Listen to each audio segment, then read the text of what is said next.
આજના મુખ્ય અને અગત્યના સમાચાર વિશે ફટાફટ વાત કરીએ તે પહેલાં જો તમે અમારી ચેનલમાં નવા હોય અને સબસ્ક્રાઇબ ના કર્યું તો સબસ્ક્રાઇબ કરી લેજો। માવઠાની એક મોટી મહત્વની આગાહી સામે આવી છે। કડકડતી ઠંડી વચ્ચે હવામાન વિભાગે ફરી કમોસમી વરસાદની આગાહી કરી છે। ખેડૂતોને ચિંતા વધારતી કમોસમી આગાહીને લઈને પાક નુકસાનના ફરી વાદળો ઘેરાયા છે। દક્ષિણ પૂર્વ અરબી સમુદ્રમાં ઉપરવાસમાં સાયક્લોનિક સર્ક્યુલેશનને સક્રિય થવાને કારણે સાયક્લોનિકને લીધે ગુજરાતમાં હળવો વરસાદ પડી શકે છે। તેમજ હવામાન ખાતાના અધિકારીએ જણાવ્યું હતું કે આજે અને આવતીકાલે રાજ્યના કેટલાક ભાગોમાં છૂટાછવાયા વરસાદની આગાહી કરવામાં આવી છે। તમારા વિસ્તારમાં વાદળા છે કે માવઠું થાય તેવી શક્યતા હોય તો કોમેન્ટ કરી અને અમને જણાવી શકો છો।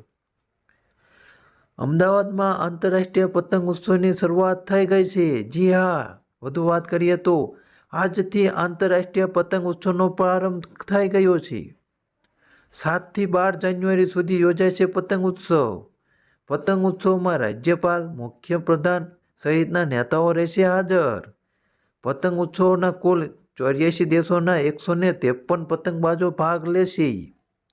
રાજ્યમાંથી 23 શહેરોમાંથી 856 પતંગબાજો પણ પતંગ ઉડાડશે।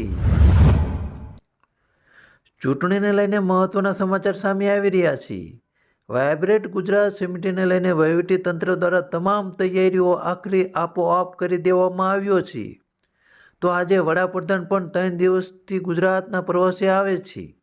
આજે સાંજે વડાપ્રધાન નરેન્દ્ર મોદી લોકસભાની ચૂંટણીની તૈયારીઓના ભાગરૂપે મુખ્યમંત્રી તેમજ પ્રદેશ પ્રમુખ તેમજ ભાજપના નેતાઓ સાથે બેઠક કરી શકે છે। તો બીજી તરફ ભાજપે લોકસભાની 3 બેઠક દીઠ ક્લસ્ટર બનાવીને 3 પૂર્વ મંત્રીઓને 8 નેતાઓને જવાબદારી સોંપવાનું મુખ્ય કાર્ય કરી શકે છે।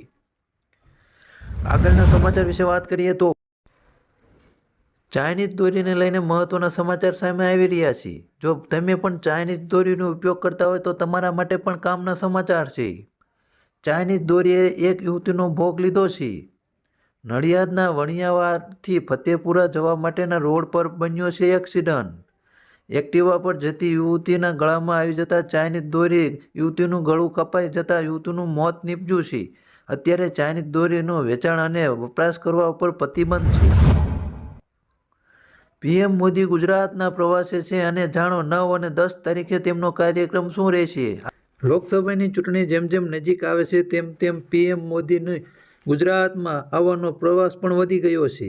હાલમાં લોકસભાની ચૂંટણીને થોડીક જ વાર છે ત્યારે પીએમ મોદી ફરી એકવાર ગુજરાતના પ્રવાસે આવી રહ્યા છે। 8 તારીખે રાત્રે 10:15 પીએમ મોદી અમદાવાદ એરપોર્ટ પર ઉતરશે। એરપોર્ટ પરથી સીધા જ રાજભવન જવા માટે રવાના થશે અને ત્યાર પછી તે બીજા દિવસે મહાત્મા મંદિરમાં મહત્વનું આયોજન કરવામાં આવ્યું છે અને ત્યાં બીજા દેશના પીએમને પણ બોલાવવામાં આવ્યા છે। તેમની સાથે મિટિંગ કરશે અને બપોર સુધી ત્યાં જ રોકાવાના છે। પીએમ મોદી હાલમાં ચૂંટણીને લઈને ગુજરાતમાં તમતોકાર મહેનત ચાલી રહી છે। આગળના અને મહત્વના સમાચાર વિશે વાત કરીએ તો કોલેજોનો માટે મોટા સમાચાર સામે આવ્યા છે। વાયબ્રન્ટ ગુજરાતના આયોજનને કારણે ગુજરાત યુનિવર્સિટીમાં ચાલતી પરીક્ષાની તારીખમાં ફેરફાર કરવામાં આવ્યો છે।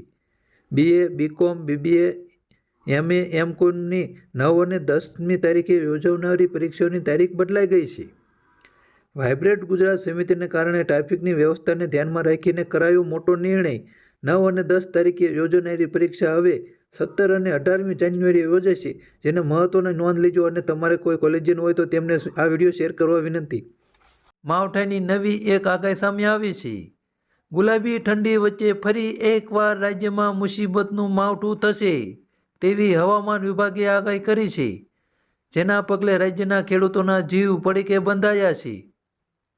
હવામાન વિભાગે આગાહી કરી છે કે તારીખ 8 અને 9 જાન્યુઆરી રાજ્યમાં અનેક વિસ્તારોમાં વરસાદ પડી શકે છે। બનાસકાંઠા, સાબરકાંઠા, અરવલ્લીમાં વરસાદની આગાહી કરાઈ। વલસાડ, નવસારી, સુરત અને દમણમાં પણ તેમજ સૌરાષ્ટ્રના ભાવનગર, અમરેલી અને ગીર સોમનાથમાં પણ હળવા વરસાદની આગાહી કરવામાં આવી છે। ગાંધીનગર અને આણંદમાં પણ હળવા વરસાદની આગાહી કરવામાં આવી છે। ડુંગળીના ભાવને લઈને મહત્વની અપડેટ આવી રહી છે। ભાવનગર માર્કેટયાર્ડમાં ડુંગળીની રેકોર્ડ આવક નોંધાઈ છે, જેના કારણે યાર્ડમાં ડુંગળીની છલમછલ થઈ ગયું છે। માત્ર એક જ રાતમાં 1.30 લાખ ગુણી ડુંગળીની આવક થતાં ચારેય તરફ માત્ર ડુંગળી જોવા મળી રહી છે. એક બાજુ નિકાસબંધીને લઈને ડુંગળીનો ભાવ ખેડૂતોને પૂરતા નથી મળી રહ્યા, ત્યારે હાલમાં ડુંગળીના પ્રતિ મણના 100 થી 300 રૂપિયાના ભાવ ચાલી રહ્યા છે. ત્યારે ડુંગળીના ભરાવો થતાં હજી પણ ભાવમાં ઘટાડો થાય તેવું લાગી રહ્યું છે. આગળના અને મહત્વના સમાચાર વિશે ફટાફટ જાણીએ. લોકસભાની ચૂંટણીને લઈને મોટી અપડેટ આવી રહી છે. આગામી લોકસભા ચૂંટણીને લઈને ગુજરાત ભાજપની ગાંધીનગરમાં એક બેઠક યોજા જઈ રહી છે. આ બેઠકમાં કેટલાક ખાસ લોકોને જ આમંત્રણ આપવામાં આવ્યું છે. આ બેઠક ગુજરાતના ભાજપના એક મહત્વના એટલે કે પ્રાઇવેટ જગ્યા પર યોજાવાની છે. હાલમાં તેની બેઠકની ચર્ચા વિશે કોઈ પણ કરવામાં આવી નથી. આ બેઠકમાં ભાજપના માત્ર 52 નેતાઓને જ આમંત્રણ આપવામાં આવ્યું છે અને તેમની સાથે લોકસભાની ચૂંટણીને લઈને ચર્ચા કરવામાં આવશે. જીપીએસ આધારિત ટોલ નાકું. જી હા, દેશના 2 મુખ્ય માર્ગ પર ટૂંક જ સમયમાં જીપીએસ આધારિત ટોલ સિસ્ટમ શરૂ થવા જઈ રહી છે. આ અંતર્ગત પેસેન્જરે માત્ર અંતરની જ મુસાફરી માટે ટોલ ચૂકવવો પડશે. વાત જાણે એમ છે કે હાલમાં દિલ્હી જયપુર હાઈવે અને બેંગલુરુ મૈસૂર એક્સપ્રેસમાં આ સિસ્ટમ શરૂ થવા જઈ રહી છે. આ બંને માર્ગો પર તેમની તૈયારીઓ પૂરજોરથી ચાલી રહી છે અને ટોલની સચોટ ગણતરી માટે દિલ્હી જયપુર હાઈવેનું જીઓ ફેન્સિંગ શરૂ કરવામાં આવ્યું છે. હાલમાં તમે જેટલું રસ્તા પર ચાલ્યા છો તેટલો જ ટોલ ચૂકવવામાં આવશે તેવી મહત્વની અપડેટ આવી રહી છે. ઉત્તરાયણને લઈને મહત્વના સમાચાર સામે આવી રહ્યા છે. ગુજરાતવાસીઓ માટે ગમતો તહેવાર ફરી એકવાર નજીક આવી રહ્યો છે, જે એક જ માત્ર એવો તહેવાર છે જે તિથિ પ્રમાણે નહીં પરંતુ અંગ્રેજી મહિનાની તારીખ પ્રમાણે આવે છે. ત્યારે અમદાવાદવાસીઓને આવતીકાલથી જ પતંગ મહોત્સવની શરૂઆત થવા જઈ રહી છે. 7 થી 14 જાન્યુઆરી સુધી આંતરરાષ્ટ્રીય પતંગ મહોત્સવની ઉજવણી કરવામાં આવશે. અત્રે જણાવી દઈએ કે આવતીકાલે મુખ્યમંત્રી ભૂપેન્દ્ર પટેલ રિવરફ્રન્ટ પર કાઇટ ફેસ્ટિવલનો શુભારંભ કરાવશે. આ પતંગ મહોત્સવમાં 55 દેશોના 153 પતંગબાજો પતંગ ચગાવશે. 12 રાજ્યના 68 અને ગુજરાતના 865 પતંગબાજો પણ ભાગ લઈ શકે છે. ગૌતમ અદાણીને લઈને સૌથી મોટા સમાચાર હાલમાં મળી રહ્યા છે. ગૌતમ અદાણી ફરી એકવાર એશિયાનો સૌથી મોટો ધનવાન વ્યક્તિ બનવા જઈ રહ્યો છે. અદાણી ગ્રુપના ચેરમેન અને દિગ્ગજ ઉદ્યોગપતિ ગૌતમ અદાણી ફરી એકવાર ભારતના સૌથી અમીર વ્યક્તિ બની ગયા છે. વાત જાણે એમ છે કે અદાણીને હાલમાં શુક્રવારે સવારે 9:30 વાગ્યા સુધીમાં તેમની કુલ નેટવર્ક 97.6 બિલિયન સુધી પહોંચી ગઈ હતી. તેમને એક જ દિવસમાં 7.67 અજબનો વધારો થયો હતો, તેથી તેમને આ સિદ્ધિ હાંસલ થઈ હતી. હાલમાં અદાણી ભારતનો સૌથી ધનવાન વ્યક્તિ બની ગયા છે.